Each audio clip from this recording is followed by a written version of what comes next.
you now get upfront surprise-free pricing, all for only $30 a month with autopay and paperless billing. Wow. News Channel 6 congratulates Charlotte Garnes, this year's Remarkable Women honoree. Recently, Charlotte was recognized as a News Channel 6 Woman to Watch for her outstanding work with Reinforce, a nonprofit that provides jobs and housing assistance for incarcerated women. I'm not doing it from a place of judgment. I'm doing it from a place of love. Charlotte will represent the CSRA nationally at next star's Remarkable Women Awards ceremony. Women to Watch, proudly sponsored by Goodwill. Get clear, accurate stories that don't waste your time at WJBF.com. Children First on News Channel 6 is sponsored by Bridgestone. It's a sunny Good Friday with very warm temperatures, and it's only going to get warmer. I'll let you know just how high those temperatures will be on Easter coming up. Now on News Channel 6 at 5, cryptocurrency scams on the rise. What the FBI says you can do to protect yourself. As your news at 5 starts now. Live from Television Park, this is WJBF News Channel 6 at 5. Good evening, everyone. I'm Jenny Montgomery. Thank you so much for joining us tonight. Coverage you can count on begins with the FBI warning Georgians about an uptick in cryptocurrency scams. Atlanta Bureau Chief Archit Seshadri has more. The FBI is using new sophisticated techniques to identify victims who are being defrauded with cryptocurrency. So the FBI, in partnership with the Secret Service, is doing Operation Level Up. And essentially what we're doing is we are working to target cryptocurrency investment scams. What's different about these scams is they affect people of all ages. Young, you see probably 20s and 30s, upwards to around their 60s. The FBI says with Operation Level Up, there were more than 4,300 victims all over the country that were saved about $285 million last year. Here in Georgia, that was about 1,000 victims who saved around $30,000 each thanks to Operation Level Up. So one of the ways scammers are targeting people is usually through cell phones, through phone calls or SMS texting. We do see a lot of this happen on social media as well. The FBI says 3 out of 4 victims were not even aware they were being scammed. What I would encourage everyone to do is if you get added to a WhatsApp group or to a text thread where these apps are being talked about and being encouraged to download, exit those groups. Just leave those groups. If you don't know someone personally, if you haven't physically met this person, there really should not be any reason they should be pitching you to download something that you're kind of uneducated on. Cryptocurrency investment frauds usually start with an unsolicited online contact, fake investment opportunities, and a false sense of urgency to send money. The bad actors typically are out of the country. Reporting at the FBI headquarters in Atlanta, Archit Seshadri, Atlanta Bureau Chief. Meteorologist Miller Hyatt joins us now for a check of the beautiful weekend forecast, right, Miller? Yeah, it's going to be great for Easter 6 forecast for you coming up, Jenny. Miller, we do appreciate it.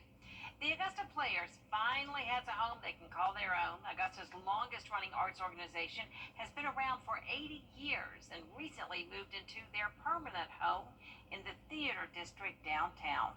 And that is where we find News Channel 6's Kim Vickers. Kim, this has been a long time coming.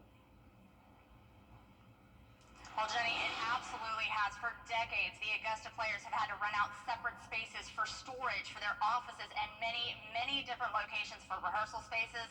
Now it's all housed under their very own roof, and the executive director tells me it feels good. It has gone fast, and it's amazing. We're thrilled. But it's really, we started looking for a home 5 years ago. So if you look at the bigger picture, it's actually a pretty long journey. But once it happened, my gosh, it happened so fast. For the last 10 months, the new facility has been undergoing major renovations. The group moved into the new building during Masters Week and held their first rehearsal for their production of Anastasia there on Monday.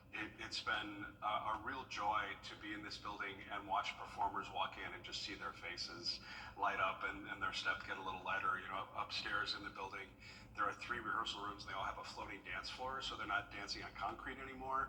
And so knees and ankles and hips are feeling much better. The new space houses storage for sets and props, a boardroom, office space, and 3 rehearsal spaces. Two of them named for departed members of the Augusta Players, Richard Justice and Debbie Ballas. Well, they definitely have been our thoughts. We are happy to dedicate two of our rehearsal rooms to Debbie and Richard Justice, and their thoughts and everything is still here with us, and we want to remember them as much as possible. Ballas' daughter told me this new building was a dream of her mother's that finally came true. Members of the Players say this opens up a lot of options for the group's future.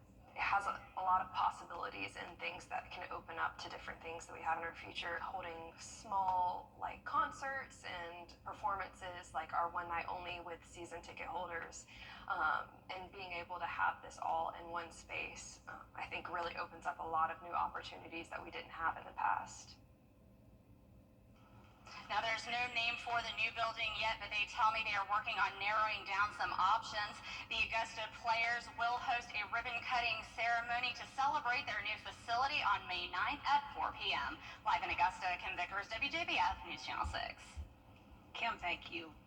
Easter weekend is here, and that means a lot of you will be dyeing Easter eggs. And good news, the cost of eggs is coming down just in time for the holiday. Here's Isabella Moody.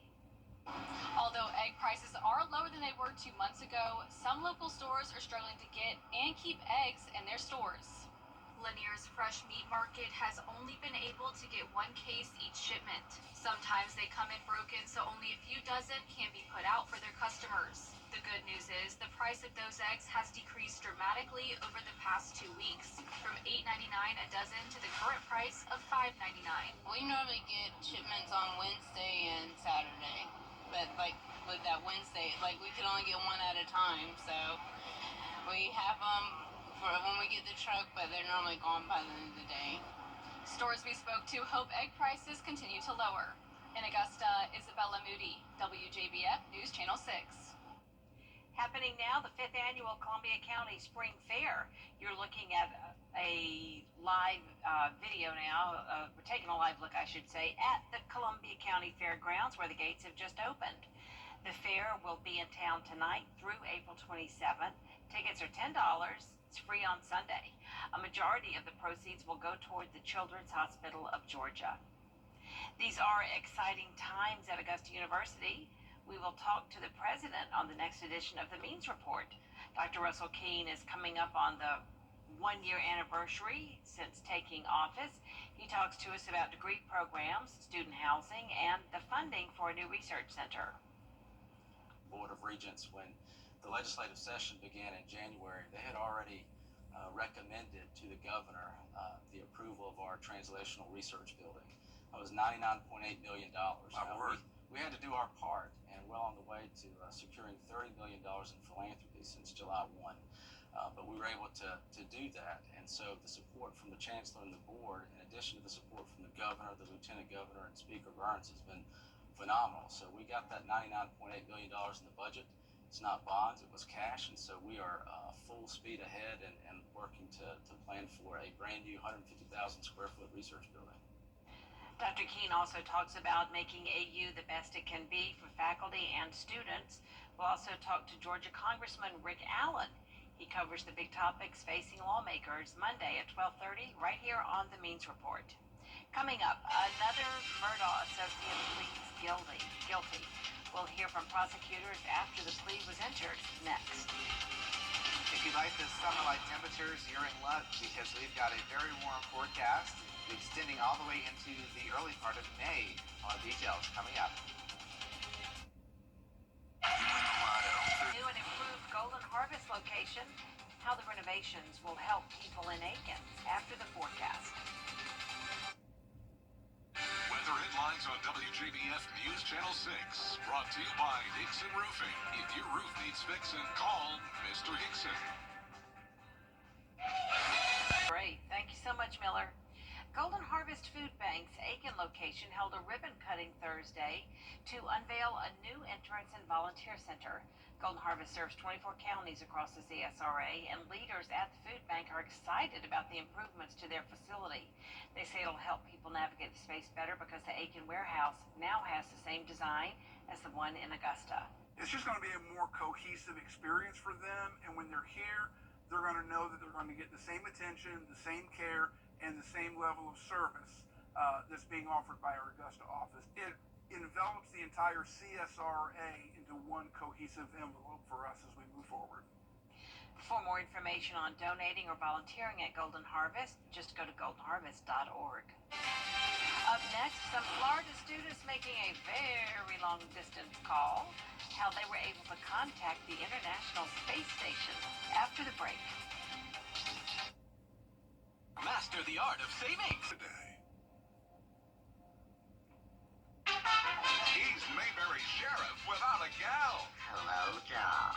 Will Andy go a courting with Bachelorette number 1? She's a real nice lady, Pa. Number 2? Oh, that girl can do everything. Or number 3? I'm getting goosebumps just thinking about it. Play along in the game of love. Just think, one of them might be the next Mrs. Amy Taylor. On the Andy Griffith Show. Weeknights starting at 8 on MeTV. WJBF 6.2. Some Florida students had a rare opportunity to speak to astronauts who are currently in space. Amy Diaz tells us this isn't the first time students have tried to make the long-distance call. One small step for students. Bravo 1, Oscar Charlie, this is November Alpha 1. One giant leap for Walton County's Magnet Innovation Center. Around a dozen students got to ask astronaut Nicole Ayers 2 questions about her experience in the great unknown. Being able to talk to an astronaut live while they're in space, I think, is an opportunity that's, for most people, beyond a once-in-a-lifetime opportunity. Ayers has been in the International Space Station for 33 days as part of SpaceX Crew 10 mission to further space technology and research. In the last 2 years, students have planned, designed, and built an antenna that would give them a wireless connection to the ISS. Last October, they were selected as one of 6 schools to participate in the national call, but connectivity issues arose. Officials from the Air Force were able to find the issue and confirm that it was not an error on the part of the students. So, NASA granted them a second opportunity to make that call. Magnet Center staff say initiatives like this help motivate students to shoot for the stars. I just absolutely love having our students create opportunities like this for themselves, supporting them in it being successful, and then seeing what it means to them and to their learning, as well as to their futures. Getting to be part of this contact with an astronaut, I just know that that breathes a second wind into their desires for their futures for themselves. And the students agree. I just feel like I don't learn as well whenever I'm sitting there like staring at a screen or like reading a like packet, and I feel like I retain a lot more information. It also feels like so much more personal when I actually get to talk to like another human being about like their career. Like it just feels so special. And that does it for us this half hour, but we have more coverage you can count on at 5:30, including a wrongful deportation, a court battle, and a senator demanding answers. We'll have the latest next.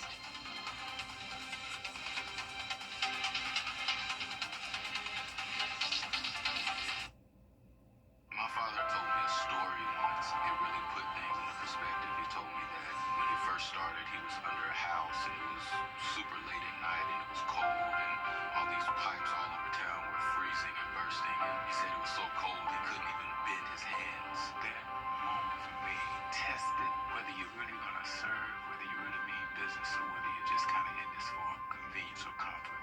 And I continued to work at that house until I fixed every leak.